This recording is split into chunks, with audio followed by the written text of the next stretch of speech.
آئیے اب شروع کرتے ہیں مریم علیہ السلام کا قصہ۔ اللہ تعالیٰ سورہ آل عمران آیت 33 اور 34 میں فرماتے ہیں، بے شک اللہ تعالیٰ نے تمام جہان کے لوگوں میں سے آدم کو اور نوح کو اور ابراہیم کے خاندان اور عمران کے خاندان کو چن لیا کہ یہ سب آپس میں ایک دوسرے کی نسل سے ہیں، اور اللہ تعالیٰ سنتا جانتا ہے۔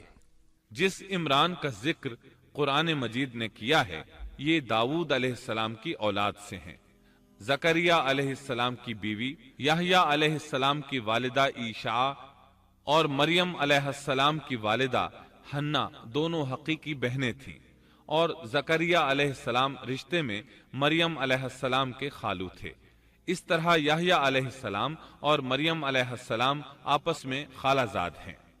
اللہ تعالیٰ نے اس دور کے کئی واقعات کی طرف اشارہ کیا ہے۔ سب سے پہلا تذکرہ مریم علیہ السلام کی پیدائش کا ہوا ہے۔ یہ واقعہ دمشق میں ہوا۔ زکریا بن دان سلیمان علیہ السلام کی اولاد میں سے تھے۔ دمشق میں زندگی گزار رہے تھے۔ عمر 100 سال سے زیادہ ہو چکی تھی۔ اس قصے کی ابتدا قرآن مجید نے عمران کی بیوی سے کی ہے۔ وہ مریم علیہ السلام کی ماں اور عیسیٰ ابن مریم کی نانی ہیں۔ عمران کی بیوی کے ہاں عرصہ دراز سے کوئی اولاد پیدا نہ ہوئی تھی۔ ایک دن انہوں نے ایک چڑیا کو دیکھا، وہ اپنے بچوں کو خوراک کھلا رہی تھی۔ یہ دیکھ کر انہیں شدت سے اولاد کی خواہش محسوس ہوئی۔ انہوں نے اللہ سے دعا کی، اللہ نے ان کی دعا کو قبول فرمایا۔ چنانچہ جب بچے کی ولادت کا وقت قریب آیا تو انہوں نے ایک نذر مانی۔ سورہ آل عمران آیت 35 میں اللہ تعالیٰ فرماتے ہیں، جب عمران کی بیوی نے کہا، اے میرے رب، میرے پیٹ میں جو کچھ ہے اسے میں نے تیرے نام آزاد کرنے کی نذر مانی ہے، تو میری طرف سے قبول فرما، یقیناً تو خوب سننے والا اور پوری طرح جاننے والا ہے۔ انہوں نے اللہ تعالیٰ سے اولاد کی دعا کی۔ اللہ تعالیٰ کے حکم سے جب انہیں بچہ پیدا ہونے کی امید ہوئی تو انہوں نے نذر مان لی کہ جس بچے کو جنم دوں گی اسے اللہ کے لیے آزاد چھوڑ دوں گی تاکہ وہ بیت المقدس کی خدمت کرے۔ زکریہ علیہ السلام اور آل عمران بیت المقدس کی طرف نقل مکانی کر چکے تھے۔ بیت المقدس یہودیوں کی عبادت گاہ تھی۔ یہ ان کا طریقہ تھا کہ اپنی اولاد کے بارے میں بیت المقدس کا خادم بنانے کی نذر مانا کرتے تھے۔ بچہ پیدا ہوتا تو علماء کے سپرد کر دیتے، وہ اسے تورات پڑھاتے تاکہ وہ عبادت کرنے والا بن جائے، بیت المقدس کی خدمت کرے۔ لیکن ان کے ہاں بچی پیدا ہوئی۔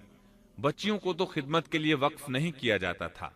سورہ آل عمران آیت 36 میں ہے، جب بچی پیدا ہوئی تو کہنے لگیں، پروردگار میرے ہاں تو لڑکی ہوئی ہے، اللہ تعالیٰ کو خوب معلوم ہے کہ کیا اولاد ہوئی ہے، اور لڑکا لڑکی جیسا نہیں، میں نے اس کا نام مریم رکھا ہے، میں اسے اور اس کی اولاد کو شیطان مردود سے تیری پناہ میں دیتی ہوں۔ عمران کی بیوی حیرت میں پڑ گئیں کہ انہوں نے تو نذر مان رکھی ہے اور اب لڑکی کو تو بیت المقدس کی خدمت کے لیے وقف نہیں کیا جا سکتا۔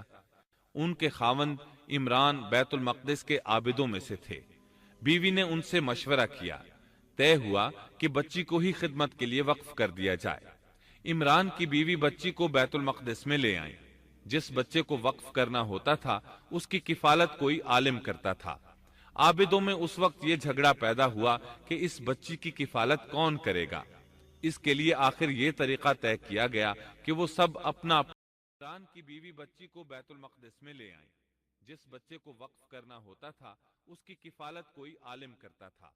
عابدوں میں اس وقت یہ جھگڑا پیدا ہوا کہ اس بچی کی کفالت کون کرے گا۔ اس کے لیے آخر یہ طریقہ طے کیا گیا کہ وہ سب اپنا اپنا قلم پانی میں پھینکیں گے، جس کے قلم پر کچھ ظاہر ہو وہ اس کا کفیل بن جائے گا۔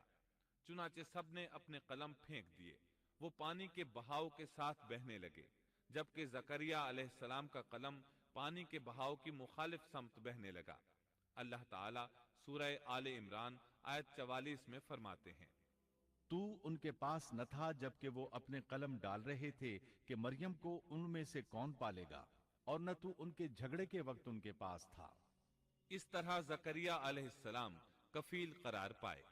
مریم علیہ السلام نے بہت اچھی پرورش پائی، وہ بہت تیزی سے پروان چڑھی۔ آپ کا جسم مضبوط اور خوبصورت تھا، بہت نیک اور عبادت گزار تھی، عورتوں میں سب سے زیادہ سچ بولنے والی تھی۔ اللہ تعالیٰ نے انہیں اپنی کرامات سے نواز رکھا تھا۔ اللہ تعالیٰ سورہ آل عمران آیت 37 میں فرماتے ہیں، جب کبھی زکریا ان کے کمرے میں جاتے ان کے پاس روزی رکھی پاتے، وہ پوچھتے اے مریم تیرے پاس یہ روزی کہاں سے آئی؟